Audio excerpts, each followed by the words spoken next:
It's to Mozambique now, which is struggling with severe flooding in the wake of Cyclone Kenneth. Now, more torrential rainfall is forecast in the country's north, where the powerful storm made landfall Sunday. So far, 38 people have lost their lives. That number is expected to increase.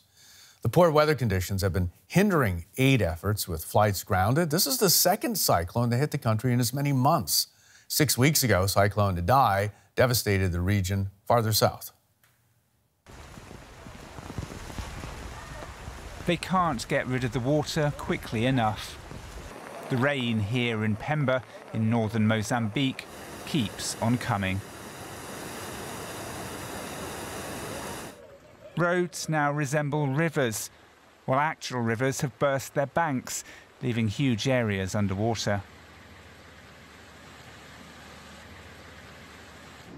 Aid agencies say Cyclone Kenneth will bring twice as much rain as Idai. Entire crop fields have been wiped out, and people are short of food. We stay busy to make this business because the people need to eat, need the bread, but I try to sell something to other people here. The sheer amount of water on the ground is making it difficult to access the affected areas. Rescuers from Brazil are on the scene. They've come with boats, because at the moment it's too dangerous for helicopters to fly. But helicopters are what's really needed, with many stranded without supplies. I want to help, please, people. Yeah, all people I want to help. Until help arrives, all they can do is wait, counting the cost of the latest tropical disaster to land on Mozambique's shores. Well, to find out more, DW's Adrian Kriege spoke with the Prime Minister of Mozambique, Carlos Agostinho do Rosario. He asked him what needed to be done to help the affected regions. We lost about 38 people all over the capital, Gado, but we still have to assess more to make sure that no more people are lost their life. Of course, we need more logistic means, like helicopters, like boats, because some place like Ibu is not possible to reach there by roads, because roads is been cut off, and we need to have food and another stuff to be left in the Ibon, and to Ibon, then to Kisanga. So in the public infrastructures and the private infrastructures as well have been damaged. We are now in process to rebuild them. For the people, we need to resettlement the people. We need what they say, reconstruction, house for them, so like roofs and so on. And so things are moving like that.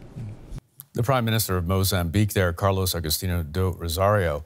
Now, extreme weather, flooding and drought are all signs of climate change in countries like Mozambique, in Sub-Saharan Africa, and other low-lying coastal regions are especially at risk from its effects. Experts believe millions of people will be displaced by climate change over the next half-century.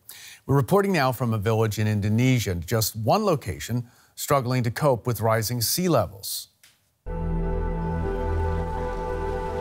Pantai Bahagia, which means happy beach, lies on the Indian Ocean. Due to rising seas and heavy rainfall, the village is sinking into the sea. The flooding continues even now during dry season. The local primary school is damp and smells of rot.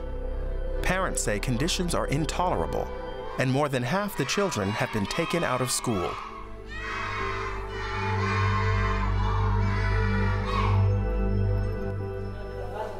Musjayadi Ramatullah teaches in primary grades. He attended this school himself and is determined to persevere. His classroom flooded for the first time in 2013. Conditions here are very, very difficult for us. We often have to send the children home. When the classrooms flood, the children sit with their legs in water. Regular instruction has become impossible. The children are falling behind. Within the next 5 or 6 years, Ramatullah believes the school will be submerged. it will be abandoned, along with the village.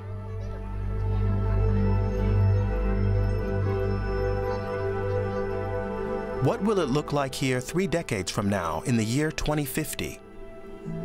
Well, but at that time, there will be the most extreme conditions of the weather forward, with our 17,000 islands, a lot of coast, and that will be eaten up by the sea.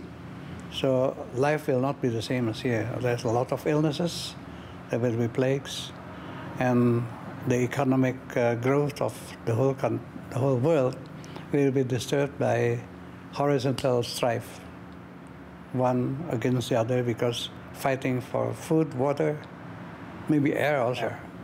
That will be the very sad picture in 2050.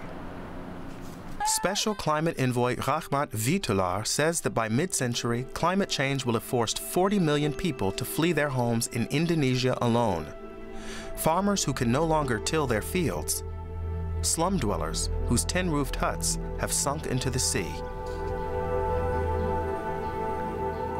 Alexander Nels is a scientific advisor with Climate Analytics, a non-profit initiative. Thanks so much for coming in this morning, Alexander. A very pessimistic assessment we saw there. People fighting for food and water, specifically in Indonesia. Do you think that is Indonesia's future? Do you agree with that assessment?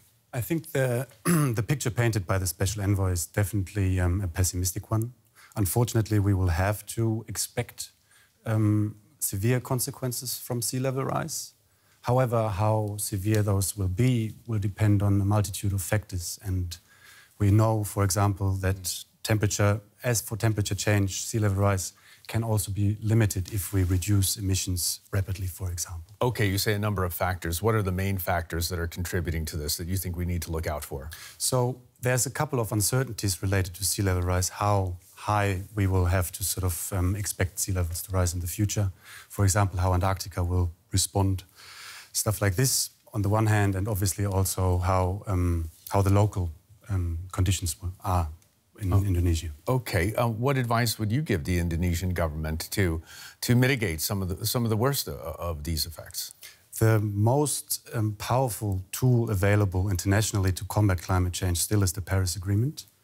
We know that we are not on track currently to meet the Paris Agreement target. Instead of aiming for 1.5 degree, limiting warming to 1.5 degree, we are heading towards 3 degrees or so.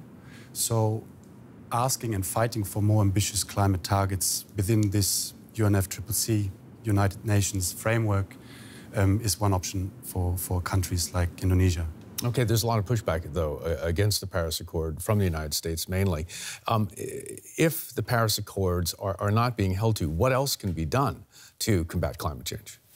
Well, apart from the political sphere, which is still the most important one, so the Paris Agreement is still a very fundamental tool, there is signals from the economy that are positive.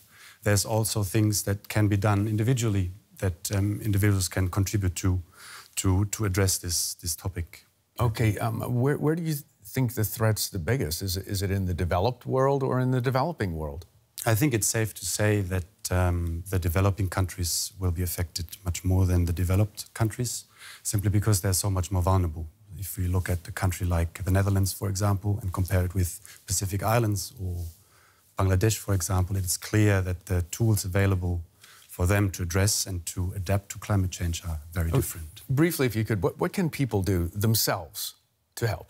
There's many things, from reducing air traffic and air travel if possible, to buying local produce, to reduce the carbon footprint. But I think in democracies in particular, it's a very powerful tool to vote, and to vote for a party that is actually promising to deliver ambitious climate action. Okay, Alexander, thanks so very much. Alexander Nels, scientific advisor with Climate Analytics. Thanks for coming in. Thank you.